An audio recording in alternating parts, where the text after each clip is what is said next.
Presentamos Derecho Urbano e Inmobiliario, las normas que regulan los procedimientos legales para el desarrollo de los municipios y distritos. Conduce Edgar Barajas Ortiz, un programa de La Voz del Derecho, radio especializada.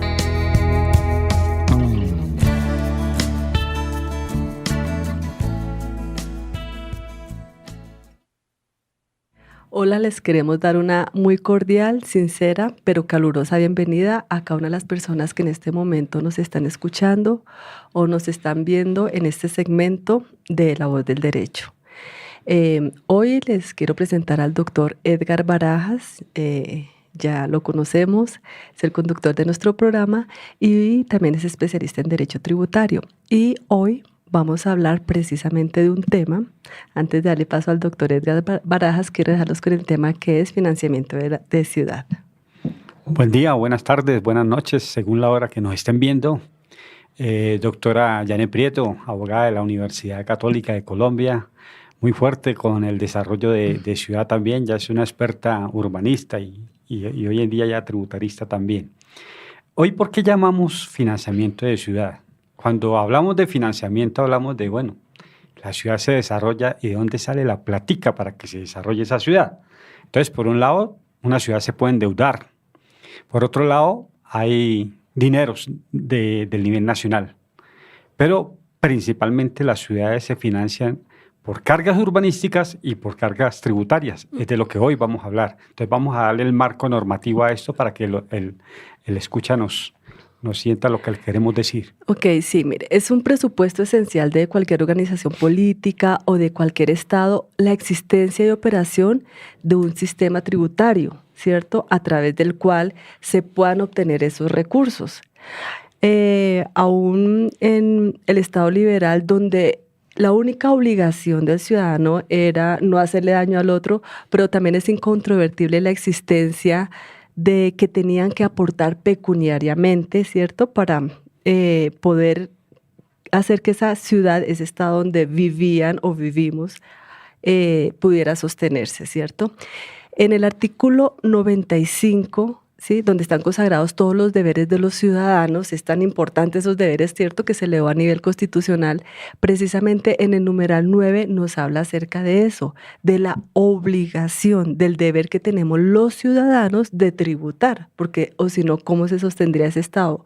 ¿Cómo le pediríamos al Estado que nos brinde servicios, nos brinde carreteras, nos brinde pues todos los servicios públicos si no tiene dinero? Si nuestra casa no puede operar sin dinero, es igual con el Estado. Entonces tengámoslo presente, el artículo 95, numeral 3, es una obligación de todos los ciudadanos, total, que ya no podemos evadir impuestos en lo posible. Claro, a veces peleamos un poquito porque son muy costosos, etcétera, pero no.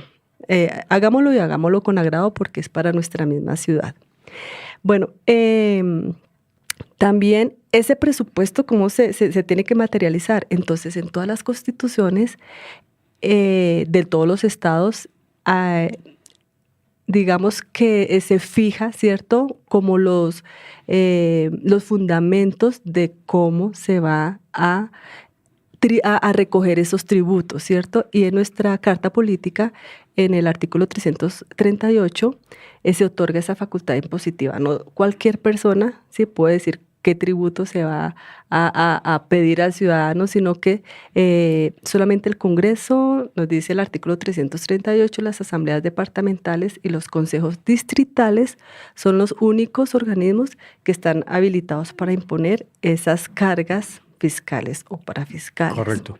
Aquí es importante señalar, doctora Janet, que tributo significa diezmar.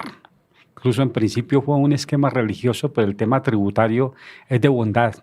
O sea, entre todos nos financiamos el bienestar social. Tanto el artículo 95 como el 338, que usted muy bien señala, de la Constitución Nacional, le dan un marco normativo. Porque es que cuando a uno le van a meter la mano al bolsillo, no puede ser ni el alcalde, ni el gobernador, ni el presidente. Hay una potestad corporativa, como lo dice el artículo 338. Y lo mismo, hay unos principios del tema tributario que están plasmados en el artículo 363 de la Constitución. ¿Cuáles son? Sí, pero fíjate que también en el artículo 95 nos habla de dos principios que son la equidad y la justicia, ¿cierto? Sí. Porque tenemos que ser iguales con los iguales. No se le puede pedir un tributo muy alto al que tiene poco, ¿cierto? Y tampoco podemos pedirle muy poquito al que tiene mucho dinero. Entonces, eso es igualdad. Tiene que ser equitativo lo que se pide con la persona, Claro. bien sea jurídica o bien Esa sea... igualdad tributaria es, la igualdad tributaria es tratar igual a los iguales y desigual a los desiguales. Entonces hay tratamientos y por eso más adelante vamos a mencionar cuál es el tratamiento de una exención, cuál es el tratamiento de una exclusión tributaria. Ujú. Pero entonces aquí lo más importante es que señalemos esos tres principios, Sí. que son... Son equidad, Eso. eficiencia y progresividad. Sí. En esos principios se basa Esos principios son innatos a todo gravamen o a todo tributo que se imponga. Si no existen esos principios, el tributo tiende a caerse, precisamente porque es inconstitucional y se han caído muchos tributos. Otra cosa, cuando se confeccionan los POT, los planes de ordenamiento territorial, a veces los POT traen unas normas impositivas, traen unas cargas urbanísticas y traen también unas cargas tributarias.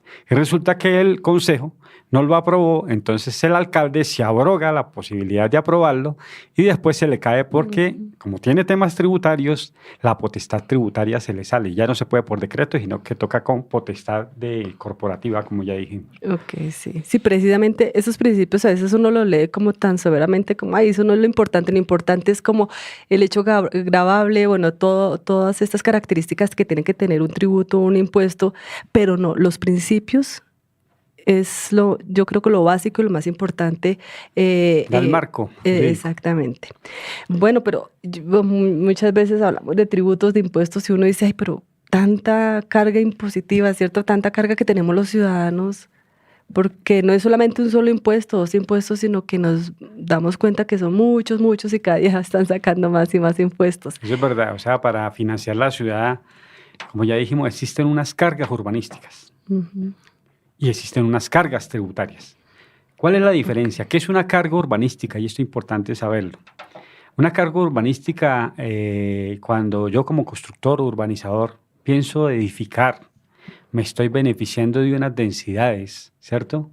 Me estoy beneficiando de una riqueza. También el Estado, a través de los planes de ordenamiento territorial, me impone esas cargas, que son las famosas zonas de cesión. Aquí hubo un escándalo en Bogotá que se construyó el Bacatá con libre altura, pero uno va a ver y no se cedió ni 1 centímetro de andén. Entonces, ¿para qué son las cargas? Precisamente esas cargas urbanísticas es para compensar espacio público, para parques, para equipamientos urbanos. Esas son las cargas urbanísticas que también se dan en el acueducto, se dan en las empresas de energía. Porque si yo me beneficio, entonces tengo que asumir esas cargas locales para desarrollar un barrio, para desarrollar un proyecto urbanístico. Mientras que las cargas tributarias, como su nombre lo indica, están soportadas precisamente en ese artículo 338 que ya señalamos de la potestad tributaria.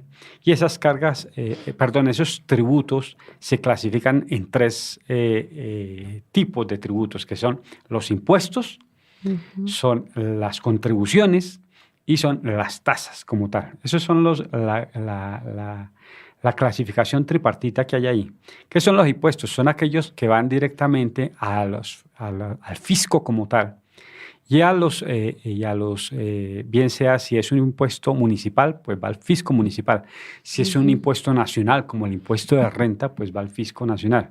Y esa es la diferencia entre el tema fiscal y parafiscal. El impuesto es fiscal cuando precisamente va al fisco y un emolumento parafiscal como SENA, como una EPS, eso va al parafisco como tal, ¿sí? A esa entidad, al SENA, ¿cierto? No va directamente a la banca central que llamamos en el presupuesto nacional. Y las contribuciones son aquellas erogaciones que uno tiene que hacer Por ejemplo, la contribución por valorización. A mí me hacen una obra y entonces uno debe contribuir, como su nombre lo indica, para que esa obra se financie y esa obra a su vez me está beneficiando a mí mi predio. También está la contribución por plusvalía. Estas dos contribuciones fortalecen el fisco municipal. Y está, por ejemplo, las tasas. Las tasas son aquellos emolumentos que uno paga cuando obtiene un servicio más directo. Por ejemplo, un peaje es una tasa. Al pasar el carro por determinado lugar, ¿cierto? Yo tengo que pagar ese servicio.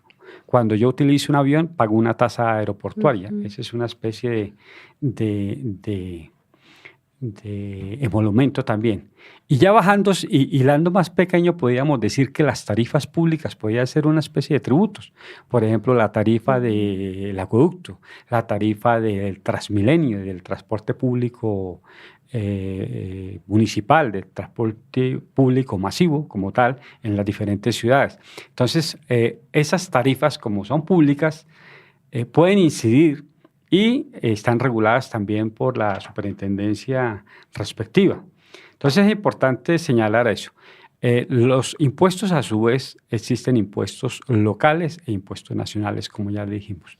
Aquí vamos a tratar, como se trata de ver cómo se financia una ciudad, vamos a ver que los principales impuestos de ciudad está el impuesto de vehículos, está el impuesto predial, que tiene que ver con incidir en la base catastral, o sea, la avalúo catastral de un predio. Está el impuesto de delineación urbana, como existe en algunas ciudades, ¿cierto?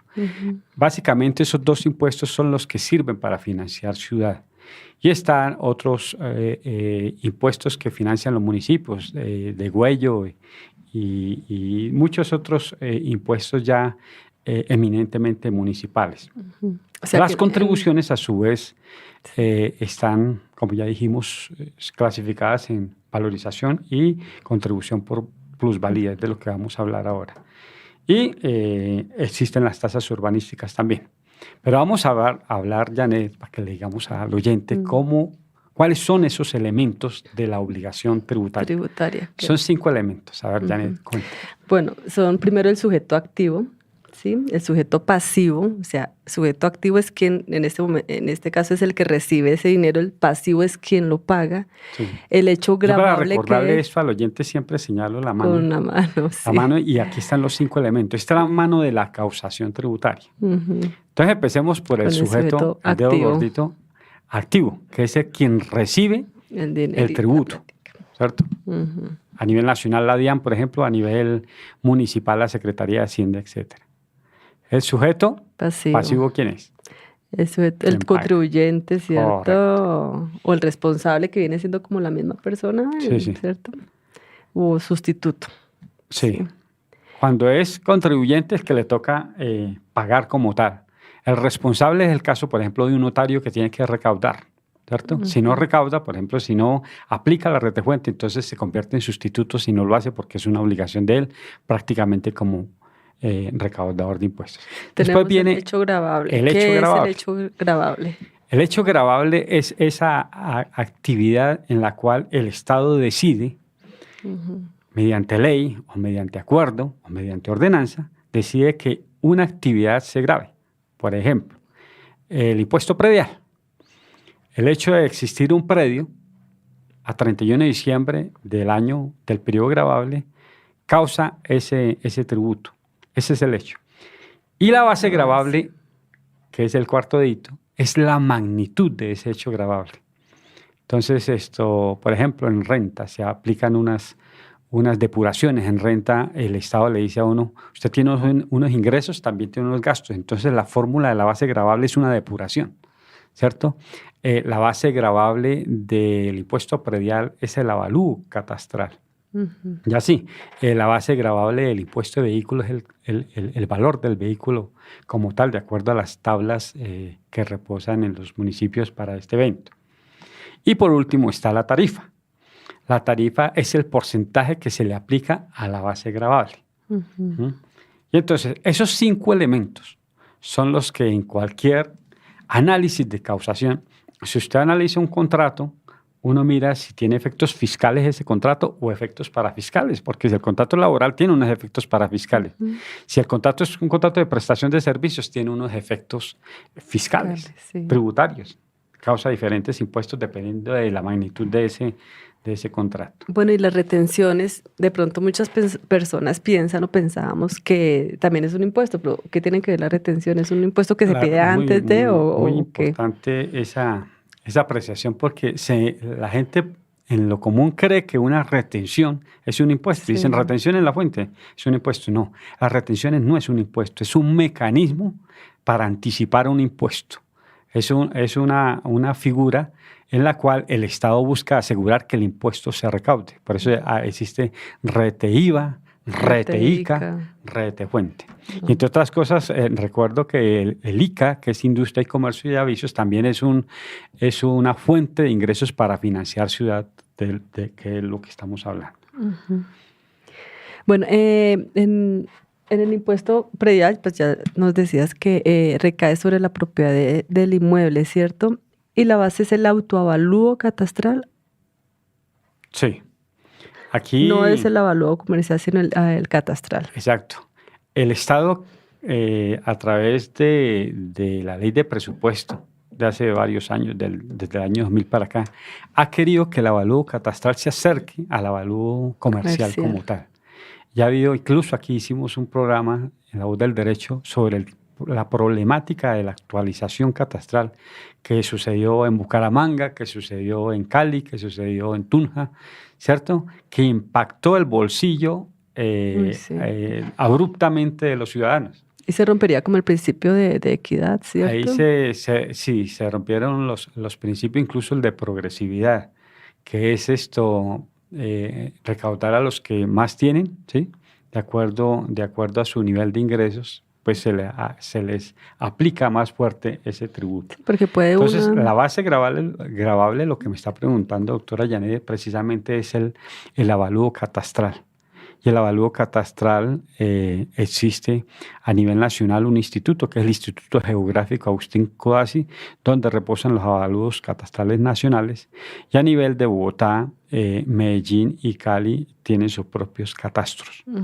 Entonces, eso salió desde la Ley 44 de 1990 y sirve para financiar ciudad. Uh-huh. Sirve para financiar ciudad. Entonces, ese impuesto predial es uno de los grandes rubros de la financiación municipal para el desarrollo urbano como tal. Uh-huh. Bueno, la contribución por valorización, ya nos había hablado algo sobre eso, pero pues nos podrías ampliar un poquito más. El hecho generador de la contribución por valorización es precisamente que un inmueble se ve beneficiado porque le hacen una obra cercana. Un puente. Un puente, unos equipamientos, unos parques. Entonces hace que esa obra tenga un beneficio, ese inmueble tenga un beneficio directo y por eso el Estado dice, donde hay fuente de riqueza, el Estado dice, como usted se enriquece, yo le aplico tributos porque por el principio de bondad y por el principio tributario, donde se genera riqueza, usted me tiene que contribuir, tiene que diezmar como tal. Y es ahí donde se llama la contribución por valorización. Por lo general, la contribución por valorización se da en los municipios y sale mediante un acuerdo municipal. Entonces, un conjunto de obras, 100 obras o 20 obras, dependiendo, los someten a consideración del Consejo Municipal para que se vuelva contribución por valorización. Y tiene que agotar, pues, todo lo que ya dijimos de la potestad tributaria y agotar todo el protocolo que se debe hacer para sacar un acuerdo municipal. No puede hacerse por decreto del alcalde. Ok. ¿Y la plusvalía, que también es una contribución? La plusvalía es una contribución y, como su nombre lo indica, plusvalor es que si yo me beneficio de densidades, pues también el Estado me cae para que yo colabore o contribuya con un tributo que se llama la contribución por plusvalía, y es una contribución eminentemente municipal que fue creada desde la Ley 388 del 97 y en la cual indicaba que si, por ejemplo, más fácil explicarlo así, si yo tengo en mi predio, el uso del suelo me permite a mí construir 2 pisos y a partir de determinado cambio del POT, ya no solamente son 2 pisos, sino que me permite construir 10. Entonces ese impacto hace que mi predio se valorice. ¿Y en qué momento se causa la contribución por plusvalía en el momento en que yo voy a utilizar la licencia, no solamente para los 2 pisos, sino para los 10 pisos que ahora me está facultado hacer. Entonces es ahí donde mi predio, al ganar en densidades de uso del suelo, pues me aplica la plusvalía. Lo mismo cuando yo paso de un suelo de expansión urbana a urbano, o paso de suelo rural a urbano, en expansión urbana. Exacto, cuando desarrollo, por ejemplo, en las grandes zonas, desarrollo un plan parcial o un plan de desarrollo de renovación urbana. Entonces ahí me puede aplicar plusvalía si el mismo acuerdo municipal o el mismo estatuto tributario municipal así me lo haya impuesto. O sea que ahorita se está recogiendo hartísimo dinero respecto a la plusvalía porque se están haciendo muchas edificaciones, ¿cierto? Las casas de 1 o 2 pisos ahorita pues son edificios de 4, 5 pisos o 6 de acuerdo al POT, Sí. lo que permite entonces se genera ese impuesto, ¿verdad? Esa contribución, porque Sí. ya cambia de pronto el uso, Claro. ya no, o también de residencial a comercial, ¿verdad? Aquí es importante señalar, por ejemplo, qué sucedió en Bogotá con el decreto de alturas que tenía Petro. Petro tenía un decreto interesante que se cayó en esta administración de Peñalosa, que era el decreto de alturas, pero era importante porque metía cargas urbanísticas, no solamente el tema de las cargas tributarias como tal, sino que en la medida que yo iba creciendo en pisos, pues de la misma manera yo tenía que ceder en espacio para espacio público, para compensar equipamientos urbanos, etc. Era una cosa muy interesante. Lo que se acaba de caer en el Consejo de Bogotá hace 2 o 3 días, precisamente fue el POT de Peñalosa. El POT de Peñalosa tenía unas figuras pues que impactan muy duro la tradición en algunos barrios. Y un error gravísimo es que por principio los POT deben ser concertados precisamente para saber, oye, ¿cómo me va a impactar a mí el desarrollo de mi barrio? Y ese POT pues no fue muy consultado como tal. Entonces por eso se cayó. Y por muchas otras cosas, el ataque a la estructura ecológica principal, porque el desarrollo de ciudad tiene que estar de la mano con el desarrollo ecológico. Tiene que proteger el agua, tiene que proteger cerros, tiene que proteger humedales. Entonces, el desarrollo del POT es todo un desarrollo de ciudad que se puede financiar como ya lo dijimos, de muchas maneras, cargas urbanísticas y cargas tributarias. Pero no todo en la vida es plata, no todo en la vida es dinero, recoger por recoger, cuando el desarrollo es contradesarrollo. Es decir, si yo mismo me estoy atacando por hacer un desarrollismo a ultranza y atacando estructura ecológica principal, hasta atacando, por ejemplo, el tema de los humedales, destruir los humedales. Entonces era lo que impactaba fuertemente y ojalá pues en la nueva administración de los próximos alcaldes que llegaron, que ya están elegidos, pues se le dé mucha seriedad al tema del POT. La verdad, el POT ha sido utilizado para beneficios particulares y para los grandes financiadores, no de personas, sino de campañas. Grandes urbanizadores a ultranza que no les interesa más allá de sus intereses mezquinos, de su riqueza particular, más allá del desarrollo social de la ciudad. Entonces es muy importante tener en cuenta esto. Sí. Bueno, me quedé pensando, lo que usted nombró ahorita al principio, que el Bacatá no cumplió como con esas cargas que se le colocaban, ¿cierto? Que dice que no se dio ni un espacio. ¿Cómo pueden o podrían o se le exigen a ellos que compense, ¿sí?, estas falencias que tuvieron? Sí. O seguramente que hay muchos constructores o... No será el único ni el primero. ¿Cómo se compensan esas cargas? Sí, no estoy diciendo con el ejemplo de Bacatá que los constructores incumplieron alguna norma, es que la norma estaba mal planteada en el POT, ¿sí? Porque precisamente no tiene las cargas urbanísticas que se necesitan para financiar ciudad. Entonces, precisamente esas son las cargas urbanísticas serias que debe tener un POT. ¿Por qué? Porque es que, ¿cómo hago yo infraestructura de vías? ¿Cómo hago yo infraestructura de redes matrices? Si no tengo dinero para hacer las redes matrices, para que exista agua. Existen municipios que desarrollan un plan de ordenamiento territorial y ni siquiera existe posibilidad de agua.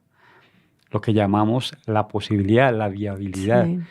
de agua y de acueducto y alcantarillado, del saneamiento básico para el desarrollo de ciudad. Entonces, esas cargas sirven para eso. Como ya dijimos, no solamente esas cargas urbanísticas, sino las cargas tributarias.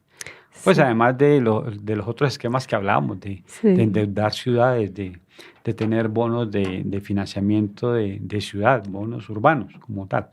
Pero es importante que tanto los consejos que salieron elegidos como los alcaldes se pongan la mano en el corazón y hagan unos desarrollos serios. Hace falta mucha inclusión social. Esto más que cemento es también de sociabilidad de todos los programas, porque con los tributos financiamos programas sociales también. Financiamos unas promesas que nos vendieron y por eso elegimos supuestamente a los mejores. Otros salieron elegidos por la corrupción electoral, pero ellos deben corresponder al desarrollo ciudadano como tal.